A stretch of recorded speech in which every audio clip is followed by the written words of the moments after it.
Indonesia kita bukan sedang bermimpi, kawan. Indonesiaku bukan sedang merenung lalu murung di tengah gemerlap dunia. Indonesiaku harus bangkit berjibaku dengan waktu. Lihatlah tetesan keringat anak negerimu di tahun 2020. Di tahun 2020 pula kita telah lewati. Kini bukan pagi yang kita rindukan, tapi senja yang elok di negeri timur. Sambutlah 2021 dengan senyuman, karena negeri ini patut untuk kita banggakan, wahai anak ibu pertiwi.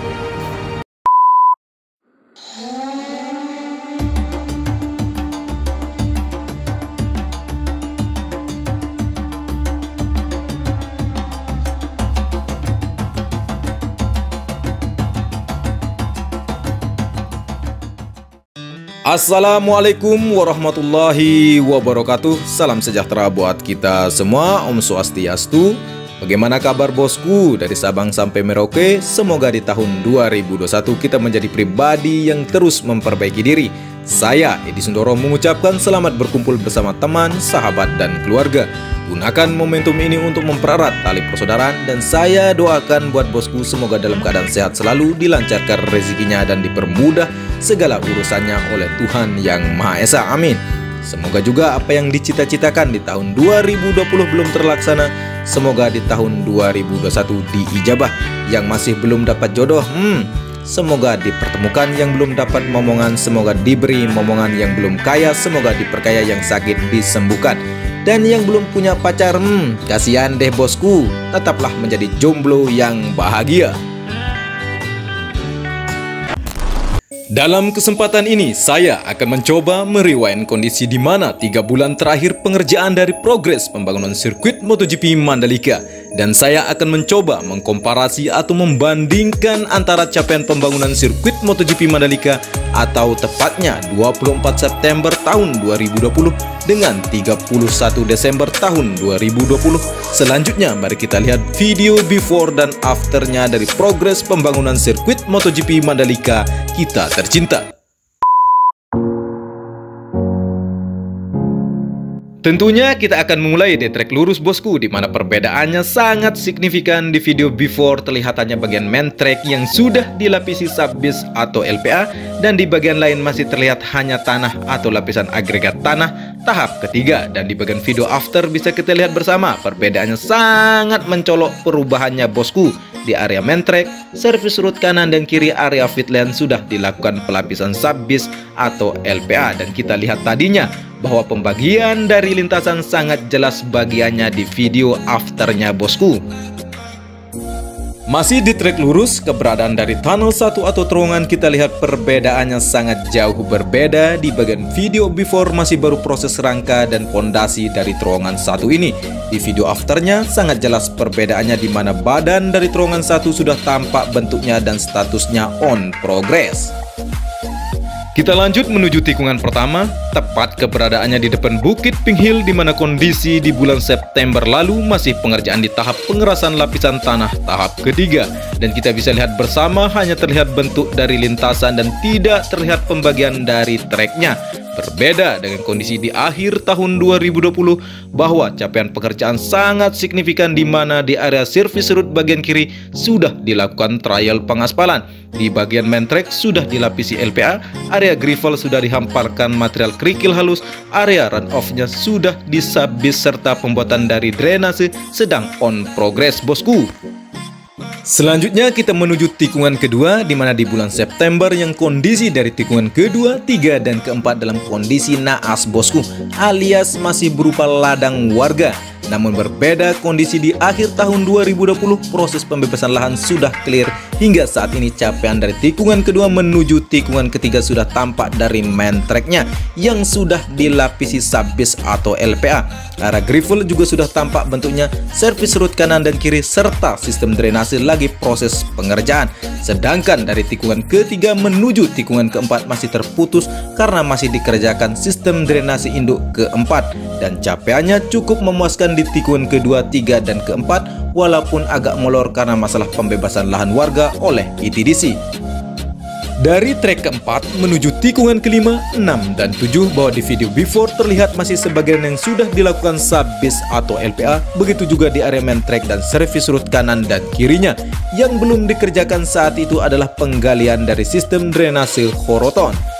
Namun di video after atau setelah 3 bulan, perubahan di inner line atau service route-nya sudah dilakukan trial pengaspalan, contohnya di tikungan keempat dan 5 bagian kanan, di tikungan ke-6 bagian kiri, dan tikungan ke-7 bagian kanan dari service route-nya.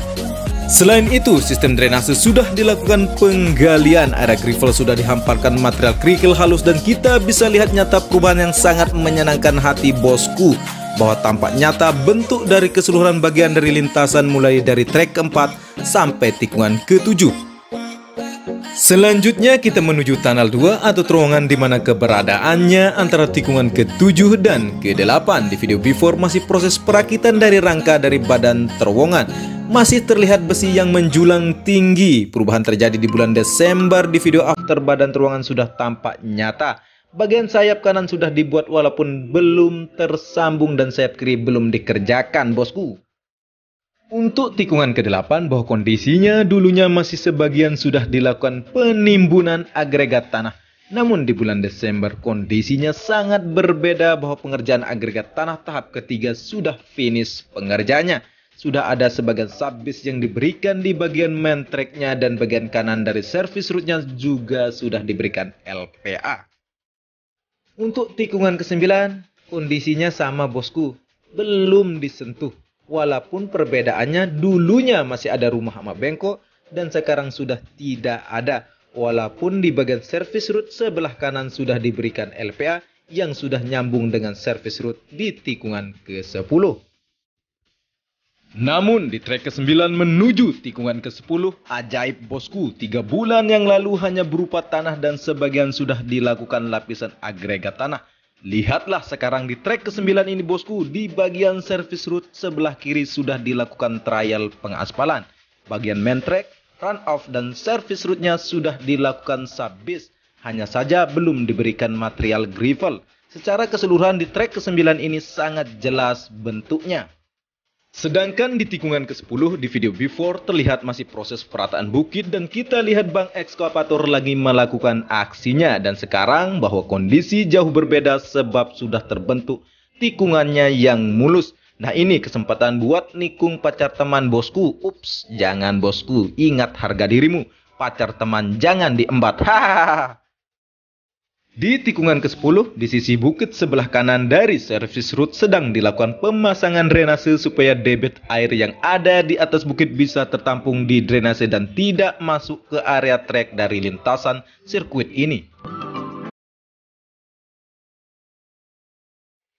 Sedangkan di tikungan ke-11, 3 bulan yang lalu masih dilakukan penimbunan laguna. Di bulan Desember, tikungan ke-11 ini tampak bentuk dari tikungannya. Terlihat main track dan service route sebelah kanan sudah dilapisi sub-bis atau LPA. Serta pembuatan drainase induk ke-6 sudah tinggal dilakukan penimbunan sehingga dari trek ke-11 menuju tikungan ke-12 tidak terputus bentuk dari trek lintasannya.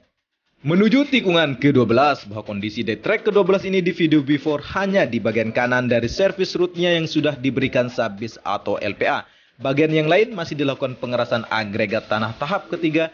Kondisi sekarang bahwa dari service route sebelah kanan sudah dilakukan trial pengaspalan, bagian main track, run off juga sudah di sub-bis, serta bagian gravel sudah diberikan material kerikil halusnya bosku.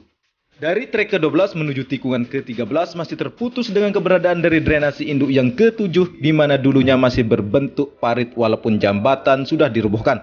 Kondisi sekarang sudah finish pembuatan dari drainase induk ke-7, tinggal dilakukan penimbunan hingga trek ke-12 menuju tikungan ke-13 bisa tersambung bentuk lintasannya. Sedangkan dari trek ke-13 menuju tikungan ke-14 bahwa kondisinya dulu masih tahap agregat tanah dan sekarang sudah mulai dilakukan pelapisan sub-bis atau LPA di bagian main track dan service route-nya.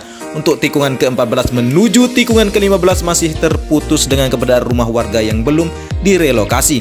Walaupun sekarang kondisinya di sebelah rumah warga yang belum direlokasi sudah dilakukan penggalian drainase induk ke-8 walaupun masih di tahap finish penggalian, tinggal dilakukan konstruksi pembangunannya. Dari tikungan ke-15, 16, dan 17 dulunya masih proses penggalian dan pemadatan agregat tanah, namun sekarang sudah di bagian service road sudah dilakukan trial pengaspalan dan di bagian mentreknya sudah dilakukan pelapisan subis atau LPA. Ada gravel dan runoff-nya terlihat bentuknya walaupun masih di tahap pelapisan agregat tanah tahap ketiga.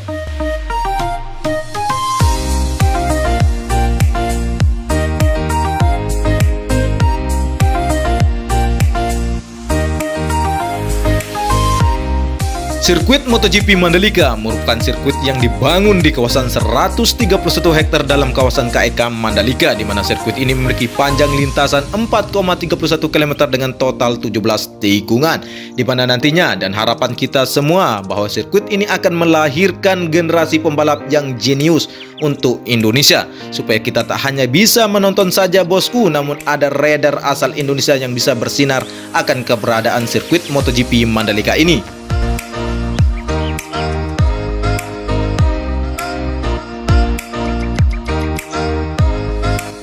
Cukup sekian informasi yang saya dapat sampaikan dan suguhkan kepada bosku. Semoga menjadi penambah wawasan untuk kita semua, dan mari terus kawal pembangunan sirkuit MotoGP Mandalika.